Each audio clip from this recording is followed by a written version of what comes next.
শৰ্মা মই জয়ন্ত বল্লভবৰুৱাই ক'লো তাৰমানে মই এই বেলতলা তিনিআলিটোত আছো মই ইফালেদি যেতিয়াই যাওঁ কোনো ট্ৰেফিকৰ মানে কণ্ট্ৰল হেৰিয়ে নাই এখন যজ্ঞেশ্বৰ কোনোবা পাঠক বুলি এজন আছে মই ট্ৰেফিকত কাকো দেখা নাপাওঁ মানে ট্ৰেফিক পইণ্টত কাকো দেখা নাপাওঁ কোনোফালে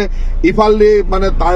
তিনিআলিটোৰ ইফালেদি সোমাই বাওঁফালেও গুচি যায় সোঁফালেও গুচি যায় গাড়ীবিলাক কোনো মানে ইমান বিজি এটা ট্ৰেফিক কিয় নাথাকে ট্ৰেফিকৰ কোনো নিয়ম নাই নেকি এটা কি দিয়ে কাক ডিউটি দিয়ে এটা ডিউটিটো দিয়ে ইয়াতে ডিউটি কৰে নে নাই কেতিয়াবা চাব আহে নে নাই আপুনি এতিয়া মই কমিশনাৰক কৈছো আপুনি বহি লৈ পেলাই কেনেকে ডিউটি দিয়ে কি দিয়ে গোটেইটো ঠিক কৰক আৰু ইয়াৰ পিছত আহি পেলাই মই আৰু দেখিব নালাগে